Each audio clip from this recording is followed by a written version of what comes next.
The title of my message today is The Point of No Return. Tema dari khotbah saya hari ini adalah titik di mana tidak bisa kembali. Ya, kita nggak bisa mundur lagi ya. Okay. So it's a bit like the way that we have to preach nowadays. Itu sama seperti kita berkhotbah saat-saat ini. Yeah. In the old days, like maybe 20 years ago, there was no YouTube.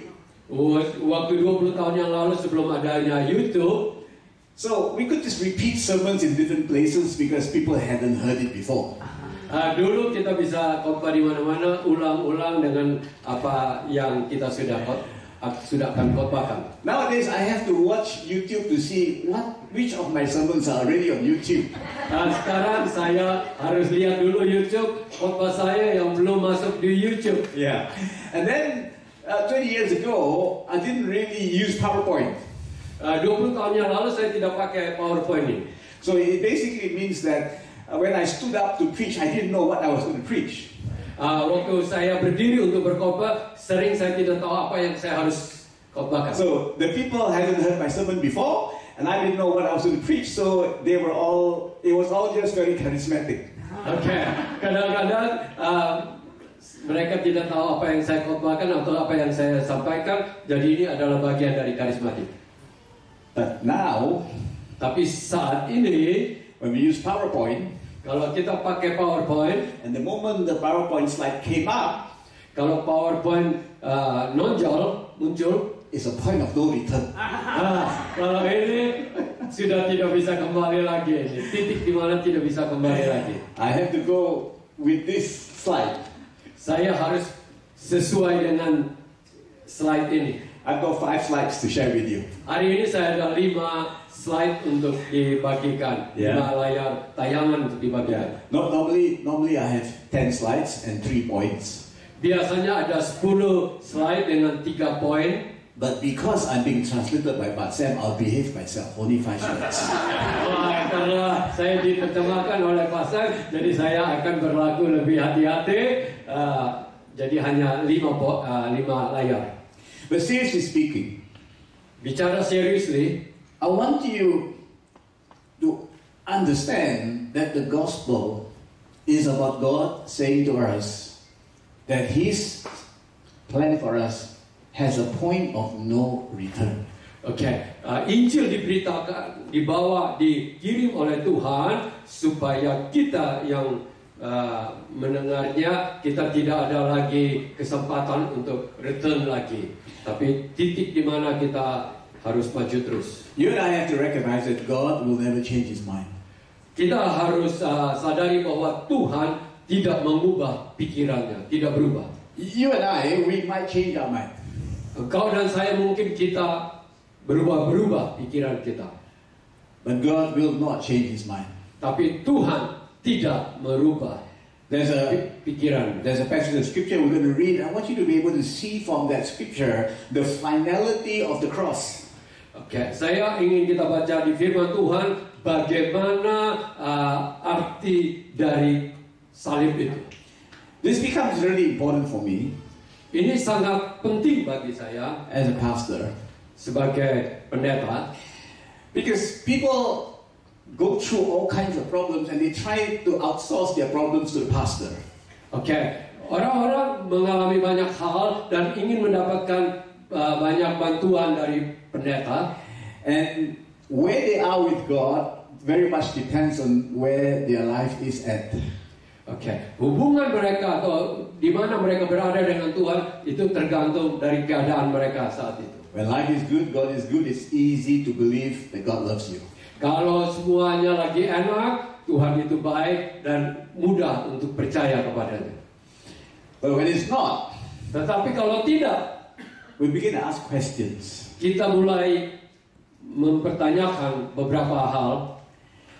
And it's most uncomfortable as a pastor, especially when you are with somebody in the last moments of their life. Paling tidak enak untuk pastor yaitu saat orang sudah tidak berdaya atau sudah akhir dari hidup mulai datang dengan bebannya itu. sangat tidak nyaman kalau kita bersama dengan orang yang kita sudah tahu bahwa ini adalah momen-momen terakhir dia di dalam hidup ini.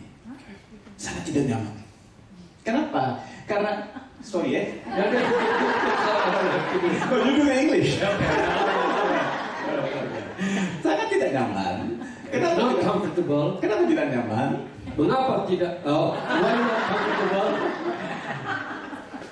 Because we know that we're going to be in that place one day. Karena kita juga sadari bahwa satu waktu kita akan ada di tempat yang sama. And you wonder what your response will be when you know that you are about to move past this life. Bagaimana respons kita? Kita tahu bahwa kita akan melewati hidup ini. When all the filter that you used to know God was about the life that you had. Sorry, let me say that again. Especially when you are living this life and everything that you used to perceive God was through the filter of your life. Kita selalu melihat persepsi tentang Tuhan selalu filter atau melalui pengalaman kita atau melalui hidup kita sendiri gitu. I've seen people. Saya bertemu dengan orang that had a difficult life. Memiliki kehidupan yang sulit. And sometimes towards the end they ask this question, is that all there is for me? Isn't God have something better for me? Dan mereka mempertanyakan, apakah ini semua dari hidupku? Tidak ada lagi yang lebih baik dari Tuhan untukku? Or conversely, I've seen people who have had a really good life. Dan ada juga yang bertentangan, ada orang yang memiliki hidup sangat baik sepanjang hidupnya. And then they tell me, I'm not ready to live this good life. Dan saya tidak siap untuk meninggalkan hidup yang nyaman ini, enak ini. And I really think the struggles that people have had a good life or not so good life is simply because they do not understand the gospel. Seseorang tidak mengerti Injil. Mereka hanya melihat dari segi hidup enak atau tidak enak itu saja. But my biggest fear is, tapi yang saya takuti adalah when I come to that position, I might be thinking like that. Yang saya takuti, walau saya pada posisi seperti mereka, akan memiliki pemikiran yang sama. My plan is, rencanaku, I just want to be immersed fully in the Word of God. Saya ingin masuk benar-benar di dalam firman Tuhan, so that, sorry, go ahead. Dipenuhi dengan firman Tuhan. So that Word becomes my reality. Supaya itu menjadi kenyataanku. Long before I need it to be my reality, it should be my daily reality. Sebelum itu menjadi reality saya, biarlah tiap hari adalah kenyataan hidupku. So I want to prepare you for the reading of the main passage that we're going to concentrate on today. Hari ini kita akan baca di ayat-ayat yang utama yang akan disampaikan hari ini. So I want you to see when we read that passage. The beginning has only 3 verses. Kita akan baca ayat-ayat ini. Pertama ada hanya 3 ayat. I want you to see that God's plan for us is a point of no return. Rencana Tuhan dalam hidup kita adalah titik di mana tidak akan kembali lagi. So no matter what your circumstance in life, bagaimanapun keadaan circumstances hidupmu, and no matter at which point your life is, whether it's at the beginning, the middle, or towards the end, engkau berada di poin mana, titik mana, di permulaan, pertengahan, atau di akhir, you will understand that God's thoughts towards us has a point of no return. Tuhan mengajar kita bahwa kita tidak ada tempat titik untuk kembali lagi. The phrase, the point of no return. Ini phrase ini atau perkataan ini, titik tidak kembali. It was coined by the aviation industry. Ini tercatat di dalam dunia penerbangan. So it's probably only like 150 years old, this phrase. Kurang lebih 150 tahun yang lalu. Let me give you 2 illustrations. Saya akan berikan dua perkataan yang lain. Dua ilustrasi kok ya. Okay. Ada dua ilustrasi ya. So the first illustration, Ilustrasi pertama, quite recent. baru-baru akhir-akhir I ini. think I saw it on Channel 7 News 2 weeks ago. Baru saya lihat nonton di Channel 7 2 minggu yang lalu. So there was a commercial jet flight from Melbourne to Bali. Itu ada penerbangan dari Melbourne ke Bali. You probably haven't done Melbourne to Bali, but you've done Sydney to Bali, right? Ya, mungkin saudara belum pernah dari Melbourne ke Bali, tapi sering dari Sydney ke Bali ya. So I think Sydney to Bali 6 hours? Ya, kurang lebih. Yeah, so Melbourne to Bali would be like 6.5. No, but closer actually. Melbourne closer to Bali than Sydney. There you go. You see, this is the reason why he's the one translating for me. Okay. So, it's about the same, right? So say 6 hours, right? 55 miles, yeah. Now, so apparently there was a passenger who was already rowdy before the flight. Oh, ada penumpang yang sudah mabuk. Ya, yang bertingkah laku lah. Ya, ada penumpang yang sudah aneh-aneh. Ya, aneh begitu ya. So anyway, she got on the flight and the flight took off. Dia naik ke pesawat dan pesawat berangkat. Yeah. But she just got worse on the flight. Waktu dia di pesawat, wanita ini makin buruk tingkah lakunya. Not only was she being a nuisance to the people around her, to the other passengers. Bukan saja mengganggu penumpang yang lain, but the crew couldn't restrain her. She was banging on the cockpit, and she actually wanted to get into the cockpit. Oh, dia membuat para pelayan di situ bersulit karena dia ingin masuk di bagian kokpit. Ya. Okay. Now, you know that an aircraft only has a limited amount of fuel. You tahu bahwa pesawat itu punya fuel atau petrol yang terbatas. And the pilots are always taught about this concept of the point of no return. Para pilot itu mengerti bahwa ada di mana satu titik tidak bisa kembali lagi. Once you pass the point of no return, you must continue to your destination. You cannot return to your original point.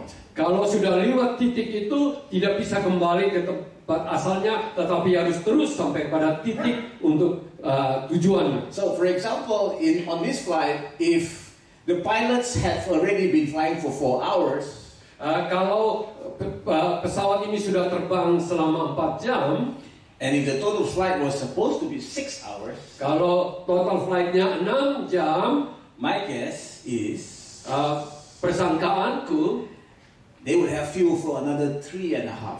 Mereka akan cukup itu bahan bakarnya untuk 3,5 jam. Because they do need to have extra, more than the 6 hours. Iya, mereka butuh lebih dari yang dibutuhkan, kurang lebih 1,5 jam. So if they make a decision 4 hours after they have taken off from Melbourne, kalau mereka mengambil keputusan sesudah 4 jam, now they only have 3.5 hours left of fuel, dan mereka punya bahan bakar untuk 3,5 jam, you cannot return to Melbourne.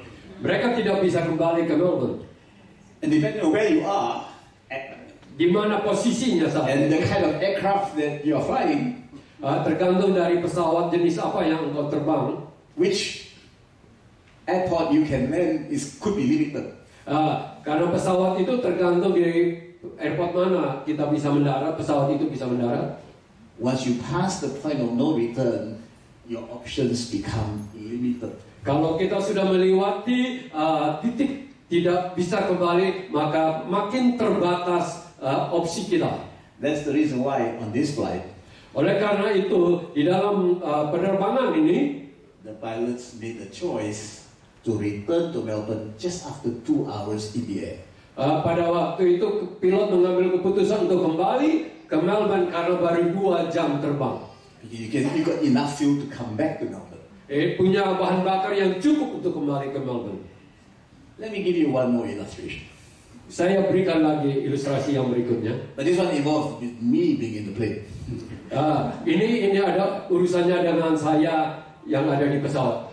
Okay, so the aircraft was an Airbus 340. Pesawatnya adalah Airbus 340. 340. So it just can't land in any airport. It has to be a certain kind of airport. It has to be international level.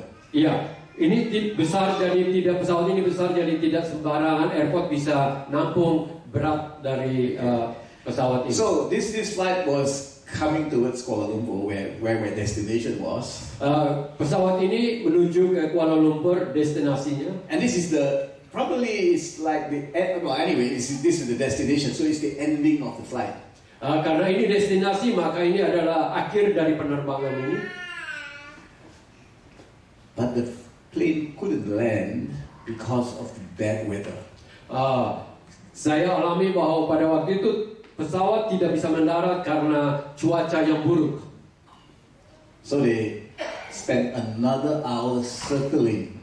Mereka melingkari Kuala Lumpur airportnya kurang lebih sejam. Using up fuel. Untuk banyak mempergunakan bahan bakarnya. But the weather still did not permit them to land. Dan cuaca tidak mengizinkan mereka untuk mendarat. So I talked to the pilot later. Apparently he had to make decisions.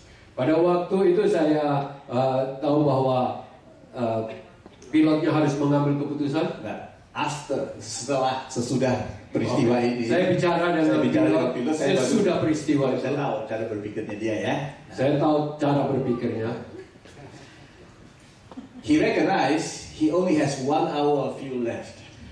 Dia menyadari bahwa ada 1 jam bahan bakarnya lagi. Okay. The next airport he can land is 45 minutes away. Airport yang bisa dia mendarat kurang lebih 45 menit. Okay. In another 15 minutes, he will hit the point of no return. Di dalam 15 menit dia akan pada titik di mana tidak bisa kembali lagi. So if he just keep on circling around the KL International Airport, kalau dia akan berputar-putar di atas Kuala Lumpur punya airport, then he has to land there, or will probably have to land in some plantation. Okay. Dia mendarat di airport atau dia mendarat di perkebunan palm. So he made a decision to fly to the next airport. That's in Malaysia, that would be Penang Airport. Dia mengambil keputusan untuk mendarat di Penang. That's 1 hour away from KL. 1 jam dari KL. And because I asked questions to the cabin, so I knew what was happening. Karena saya terus mempertanyakan kepada cabin. So I said, what if when we arrive at Penang Airport, not arrive, come close to landing, and the weather there didn't permit us to land? Bagaimana kalau seumpama you ingin mendarat di Penang dan di sana juga cuacanya tidak mengizinkan? So the cabin's crew said to me, "Sir, you pastor right? You pray." Dan cabin crew-nya para stewardess-nya bilang, ya, kamu pastor, kamu berdoa. Because we already passed the point of no return. Kita sudah melewati tempat titik untuk tidak kembali lagi. We land, kita mendarat, or they couldn't say that to me, but I did. Ya, kita mendarat atau or we will land. Ya, kita mendarat. Or we landed. Ya, kita mendarat. And we had to refuel. Dan kita harus tambahkan bahan bakarnya. And then we could fly back to KL. Dan kita harus terbang kembali ke So instead of arriving at 11 p.m., I arrived the next day 5 a.m. Mestinya mendarat jam 11 malam, saya tiba jam 5 pagi hari berikutnya. That's why I'm still alive. Puji Tuhan, saya masih hidup. Because the pilots Karena pilot made the right decision about the point of no return. Mengambil keputusan yang benar mengenai titik tidak bisa kembali lagi. Okay? Now is the point of you to stand up as we read the scripture. Mari kita bangkit berdiri dan kita akan baca ayat ini. This is slide number 2. Before we all read it together, bagaimana ya bahasa? Bahasa nanti baca bahasa Indonesia. Bahasa Inggris nanti bisa bahasa Indonesia, habis itu baca supaya yang ini juga ngerti. Ada ya? Nah, habis itu bahasa Indonesia ya. Bahasa Inggris dulu, habis itu ganti bahasa Indonesia bisa ya. Oke, kalau gitu ya bahasa Indonesia saya baca. Ya? Oke. Sebentar dulu ya. When we read this, I want you to keep seeing the point of no return. Ya, di sini saya ingin saudara melihat bagaimana titik tidak bisa kembali itu lagi. I want you to see the point of no return from the perspective of God. Saya ingin saudara mengerti tentang bagaimana poin titik tidak bisa kembali itu dari prospek dari mata Tuhan. I want you to understand why it was that Jesus said after he was crucified. At the last moments of his life, the words that he said was the 3 words: "It is finished." Mengapa Tuhan Yesus katakan sebelum ia menghembuskan napas terakhirnya ada satu kalimat atau 3 kata, yaitu sudah selesai. So this is Romans chapter 5 verse 6 to 8. Pak, saya baca yang baca ya. At just the right time, when we were still powerless, Christ died for the ungodly. Very rarely will anyone die for a righteous man, though for a good man somebody might possibly dare to die. But God demonstrated His own love for us in this. Okay. While we were still sinners, Christ died for us. Nah, kayaknya yang berdiri sini semua lagi penasaran ya, kenapa kita disuruh berdiri kalau yang membaca cuma Pak Sam aja ya? Oke, jadi semua di sini ikut membaca dengan saya ya, bahasa Indonesia ya. Nah, kalau Anda punya di HP, kalau enggak ya bisa muncul, kalau enggak apa-apa. Kalau enggak muncul enggak apa-apa ya. Karena waktu kita masih lemah ya, coba ada yang ulang. Karena waktu kita masih lemah, Kristus telah mati untuk kita, orang-orang durhaka, pada waktu yang ditentukan oleh Allah. Nah, begitu. Ayat berikutnya tidak muncul di sini kan? Tidak. Nah, ayat 7. Sebab tidak mudah seorang mau mati untuk orang yang benar, tetapi mungkin untuk orang yang baik ada orang yang berani mati. Nah, ayat berikutnya ayat 8.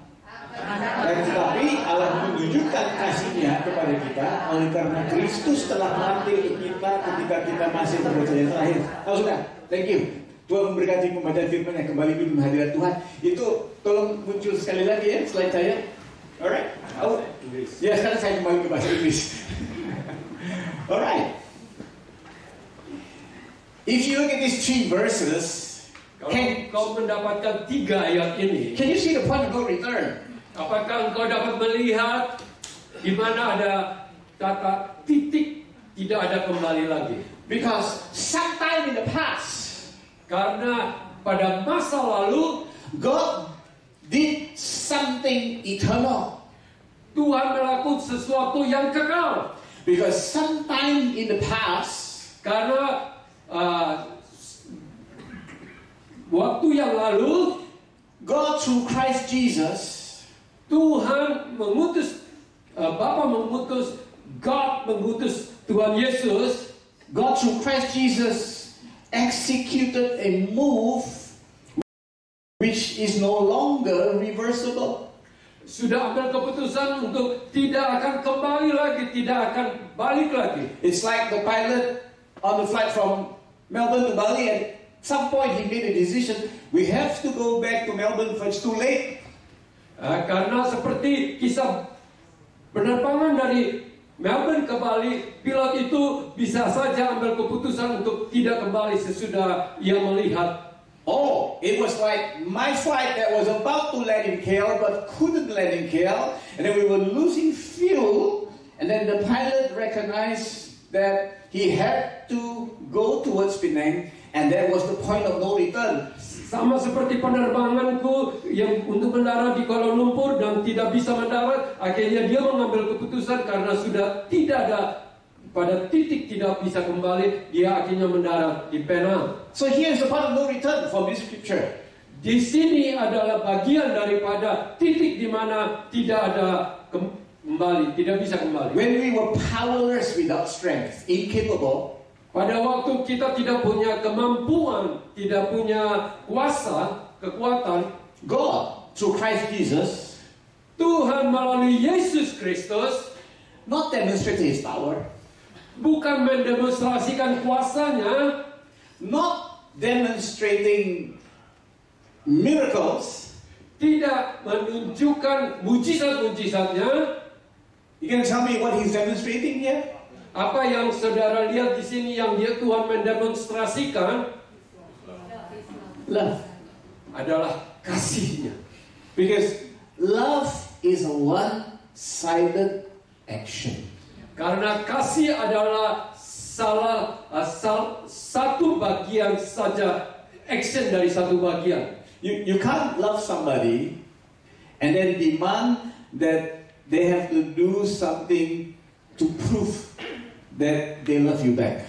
Kita tidak bisa mengasihi dan menuntut supaya orang yang dikasihi akan memberikan balik kepada kita. Let me illustrate that to you. Mari saya ilustrasikan ini. I've been married almost 30 years. Saya sudah menikah hampir 30 tahun. But I knew my wife, at that time my wife to be for 5 years before we got married. Saya sudah mengenal istri saya 5 tahun sebelum kita menikah. So it's been 35 years with her. Sudah 35 tahun mengenal dia. So the 5 years when we were not yet married and I knew her. 5 tahun sebelum kita menikah saya mengenal dia. Yeah. She lives in a small town about where I live, to and fro would be almost like 150 kilometers. Ada tinggal di sebuah kota kecil di mana jaraknya kurang lebih pulang pergi 150 km. But this was way back in the 1980s, the late 80s. Ini adalah tahun 80-an, akhir 80-an. All these people who were around in the 80s. Where are my people who were not around in the 80s? Yeah. Can you just show your hands? The young ones. Why do you sit so far back?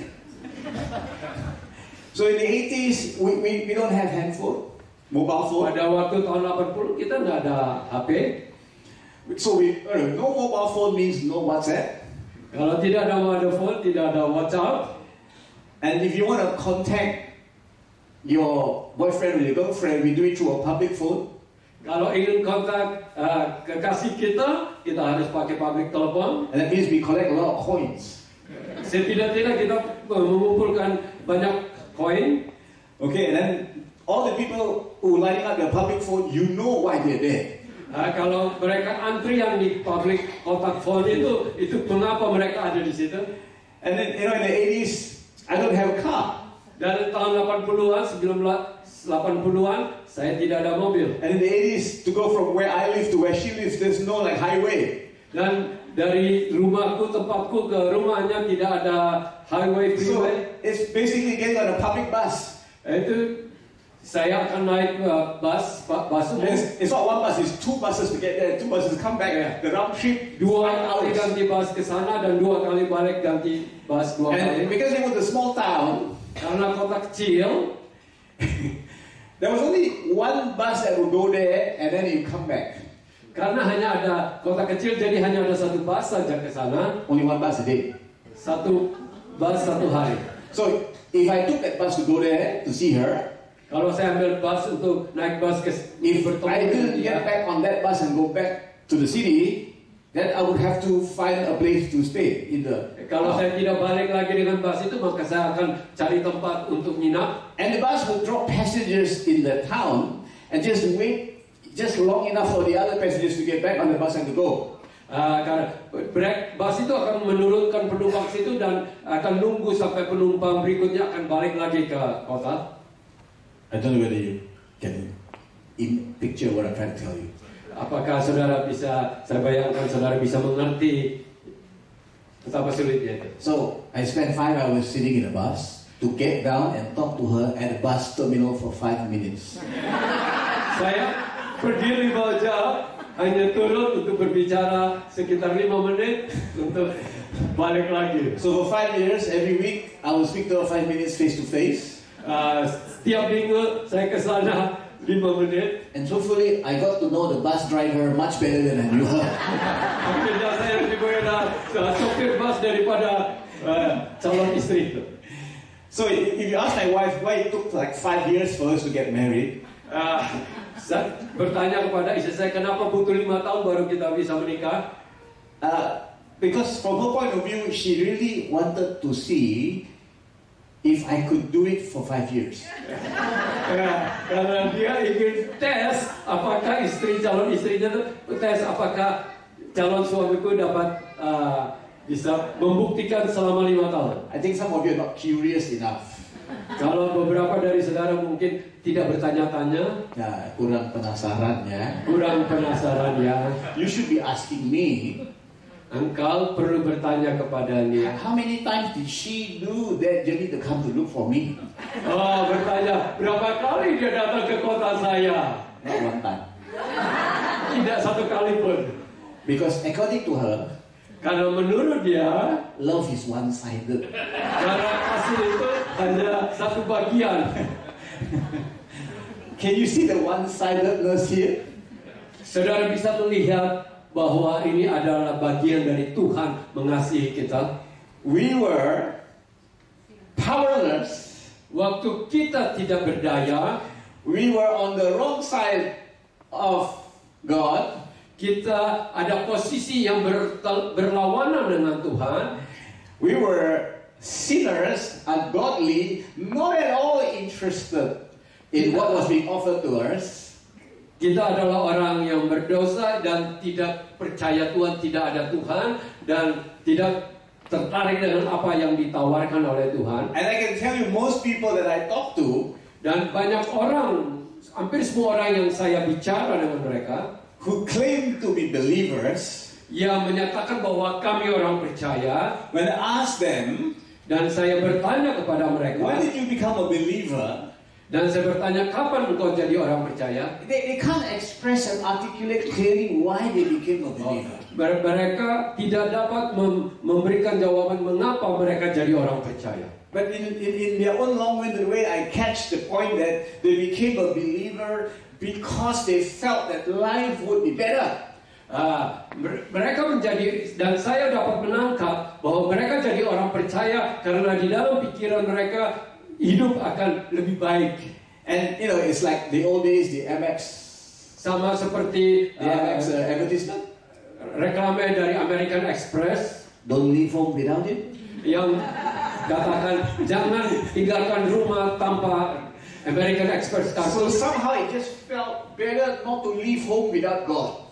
Iya, ada orang yang percaya Tuhan, rasanya kalau keluar tanpa Tuhan itu tidak enak.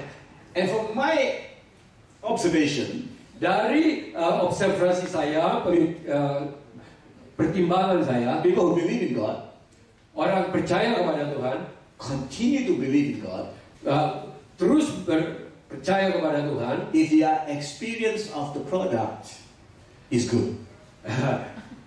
kamu akan terus menjadi orang banyak sesudah mengalami bahwa produk Tuhan itu baik. And the moment the experience of the product doesn't line up with what they expected, Dan mereka, jika orang yang mengaku percaya ini mengalami hal yang tidak enak dari produk ini,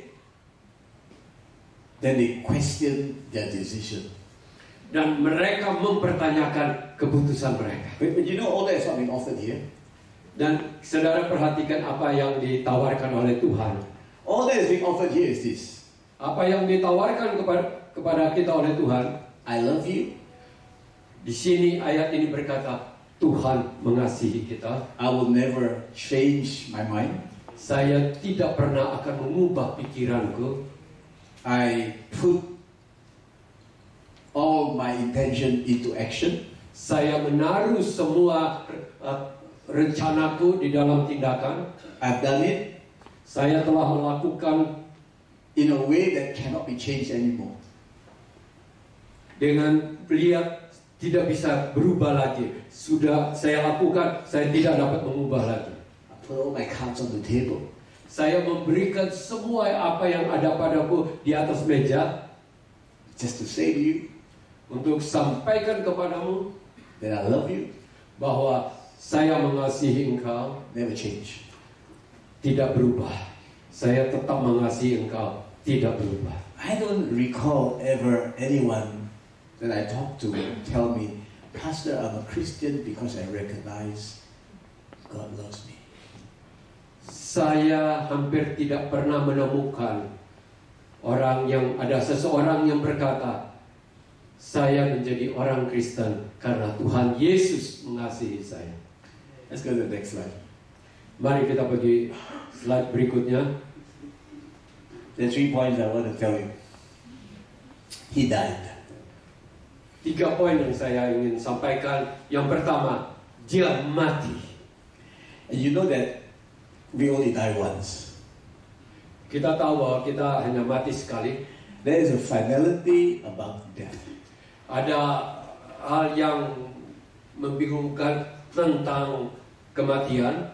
Oh, ada sesuatu yang mutlak tentang kematian. Ada, It's okay. Alright. There's a finality about death. When you die, you die. Sooner or later, we all die. ya, kita semua satu waktu akan mati. Are you comfortable saying that?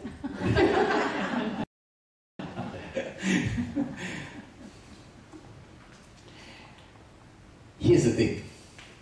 Coba kita lihat ini. He didn't die because he's like us. Dia tidak mati karena dia seperti kita. We die Kita because mati we're not immortal. Kita mati karena kita bukan kekal. Maksudnya immortal itu artinya apa? Tidak bisa mati. Ya, kita bukannya kita ini nggak bisa mati. Kita ini mati karena memang kita nggak punya power seperti itu. Nah, Anda bisa lihat diri Anda 5 tahun lalu, 10 tahun lalu dibanding sekarang, you can see where we're heading towards. Kalau saudara lihat kembali 5 tahun yang lalu, 10 tahun yang lalu, saudara bisa melihat di mana kita sedang menuju. But Jesus wasn't like that.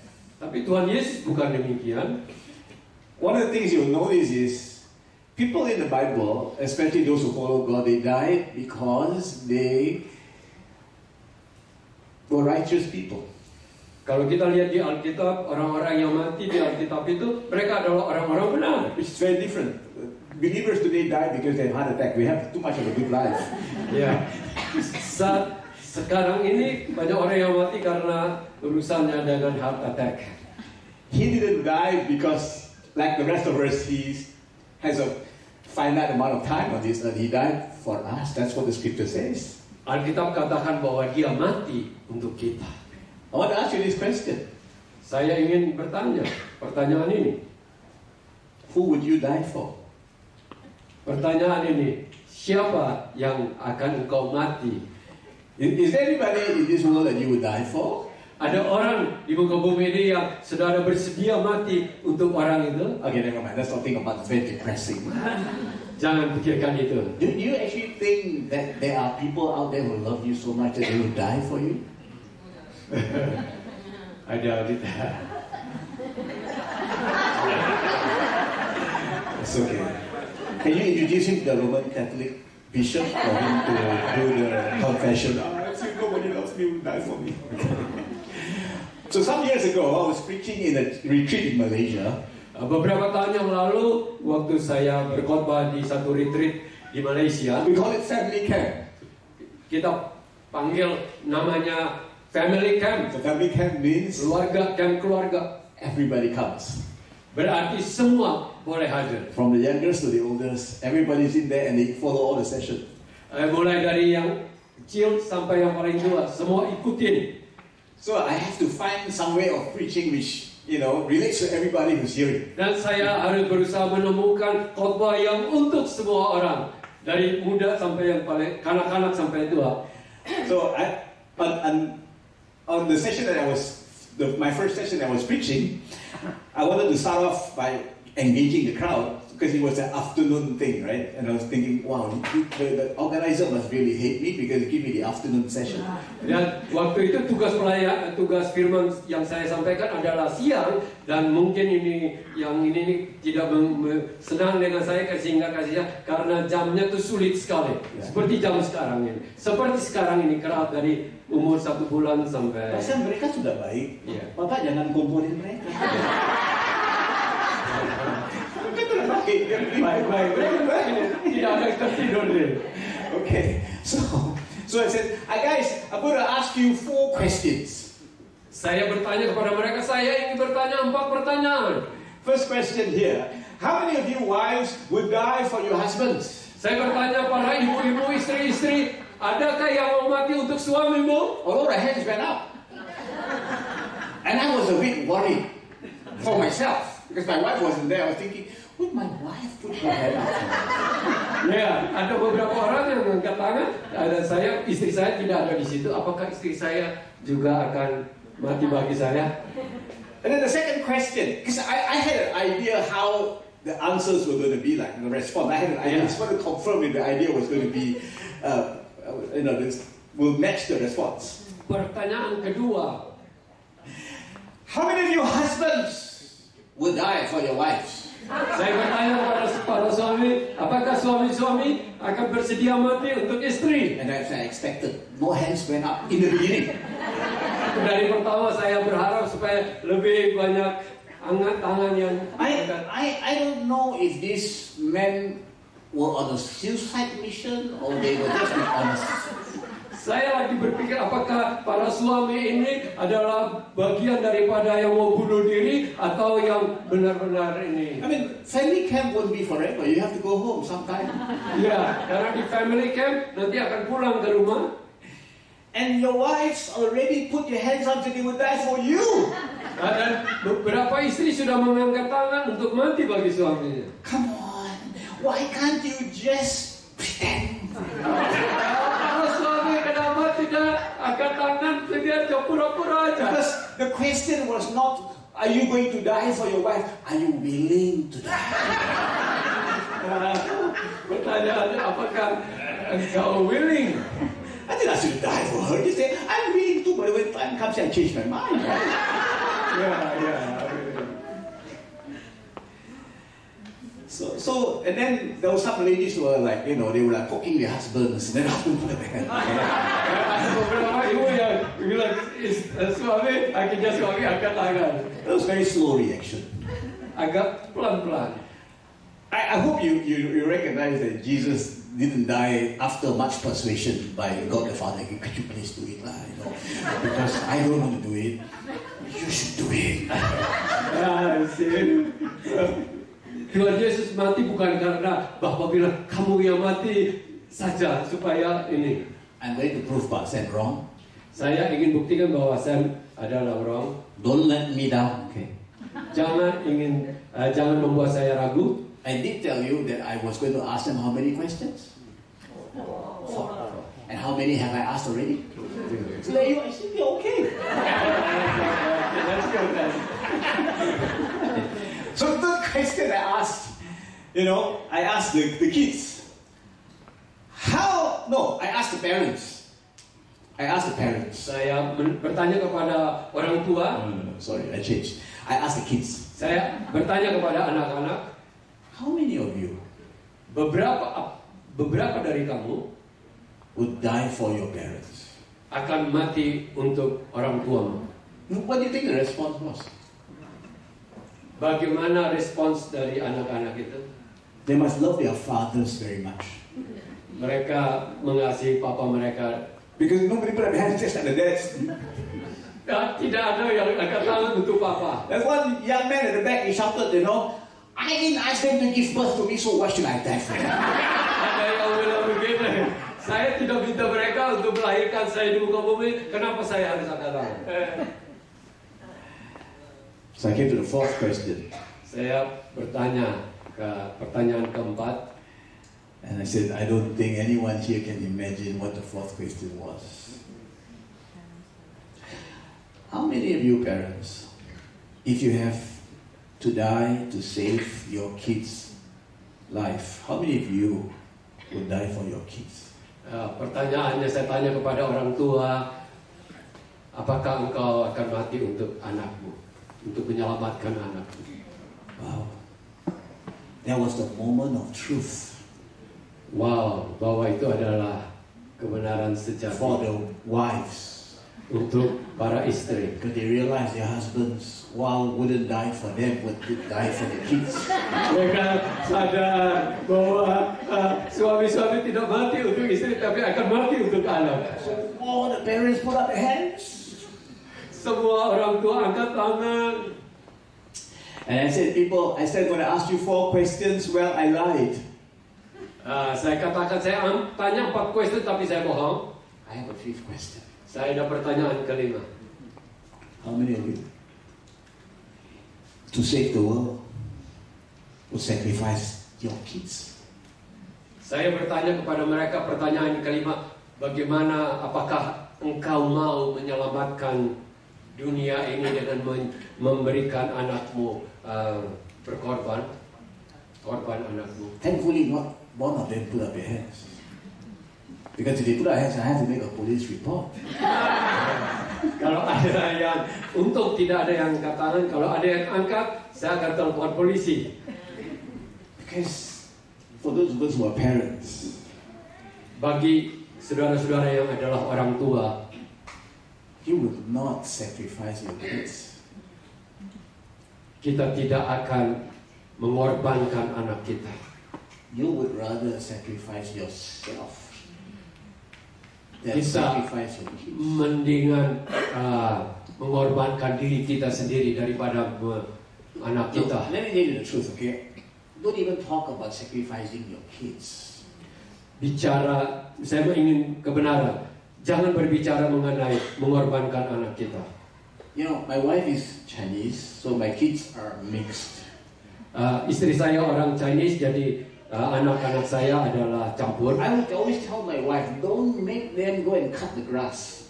Saya selalu katakan kepada anak istri saya supaya jangan bikin anak-anak saya untuk potong rumput. Because I don't want them to struggle to find a life partner like I did. Jangan potong rumput karena nanti mereka akan punya kesulitan untuk dapat partner yang saya telah alami. At the moment, they will only half struggle. Sekarang ini mereka hanya setengah pergumulan mereka. But if you let them go out and cut the grass, they will fully struggle like me. Kalau mereka keluar potong rumput, jadi hitam, nanti sama seperti saya. So I won't even let my kids cut the grass, let alone to die. Saya tidak izinkan anak saya untuk potong rumput. Bagaimana dengan berkorban untuk mati? And then how would it be Dan bagaimana itu? that God Bagaimana itu Bapa di sorga? will sacrifice His only begotten Son? Bapa di sorga menyerahkan putranya satu-satunya. It must only be for this one reason. Tentu hanya satu alasan ini, His love. adalah kasih. I don't deny it. It's a mad kind of love.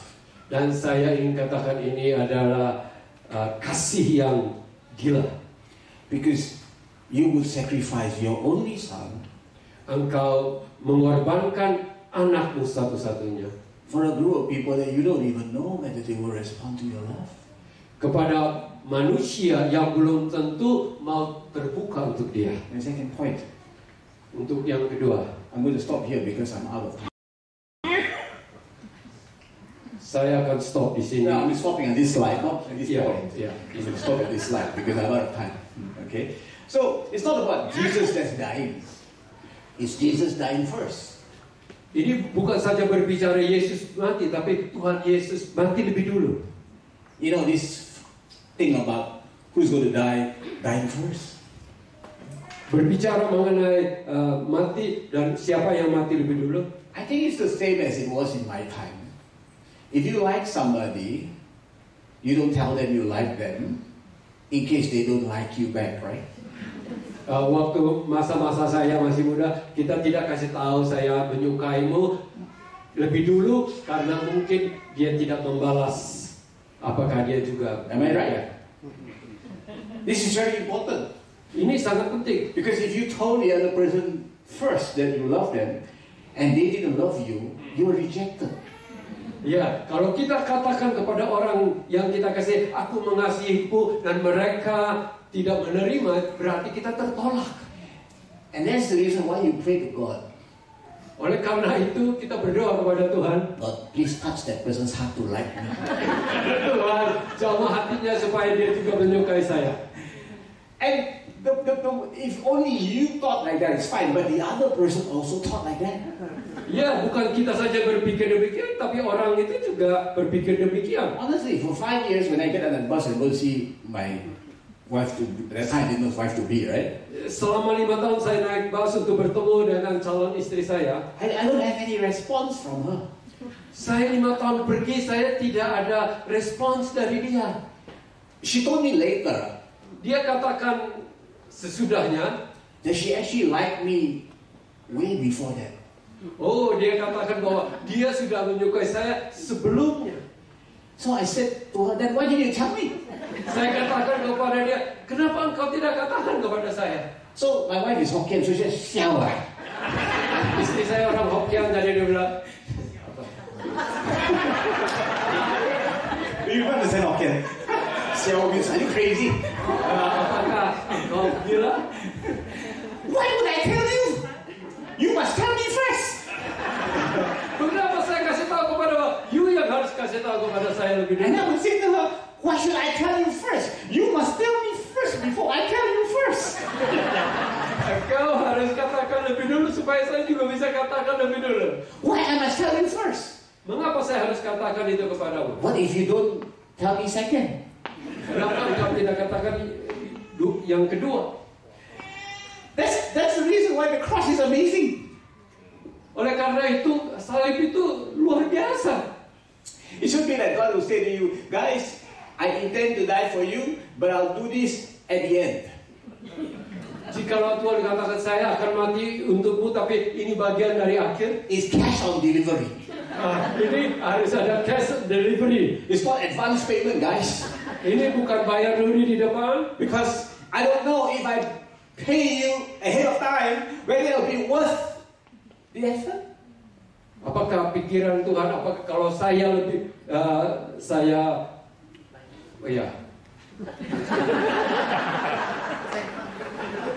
Ada juga ya penerjemah di situ. There's another 4-letter word that goes with love, and it's risk.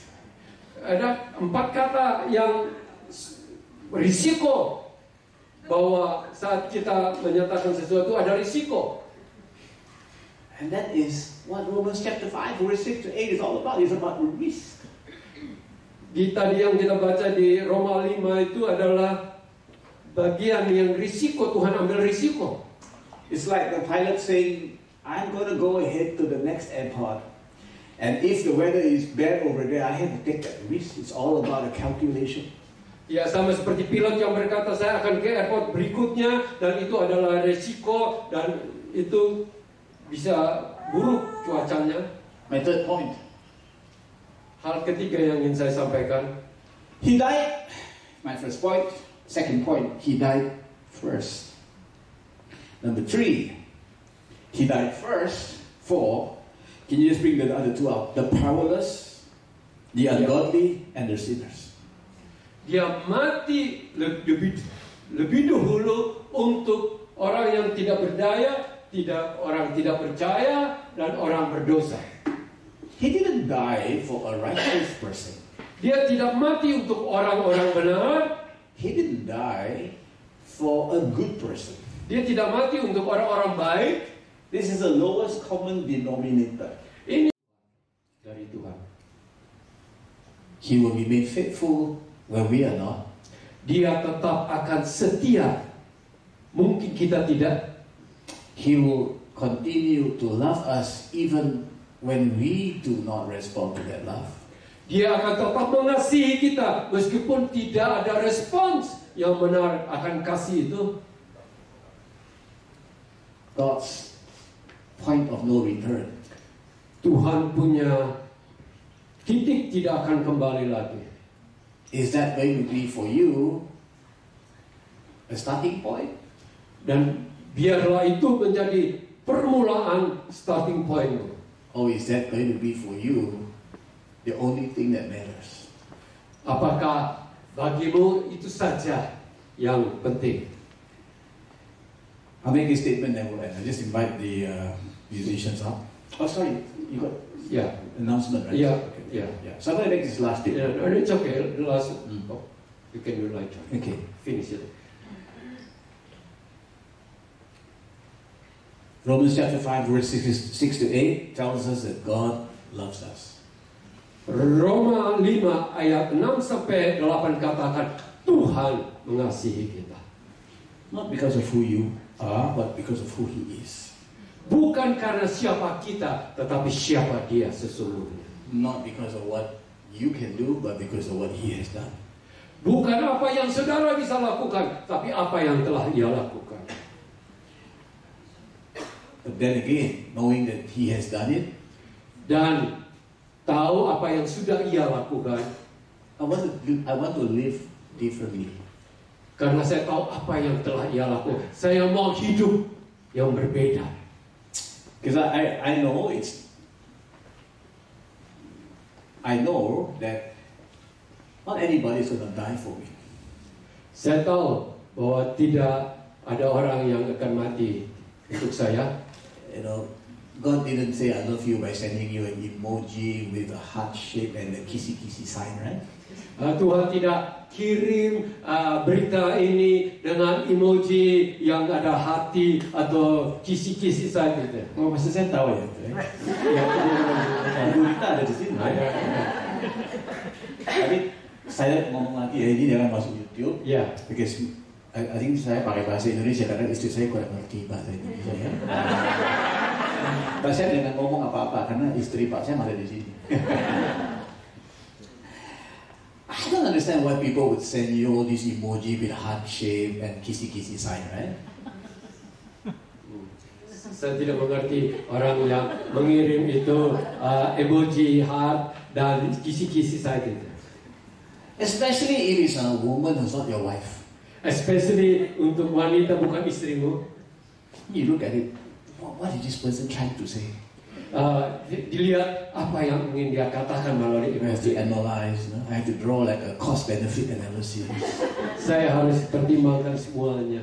Then the next message came without kissy sign. It's like, okay, now what happened? I must have made the person angry. Kalau tidak ada message yang tidak ada kasih dan emoji, mungkin orang ini sedang marah kepada saya. Look, if you want to tell me you love me, just go and die for me.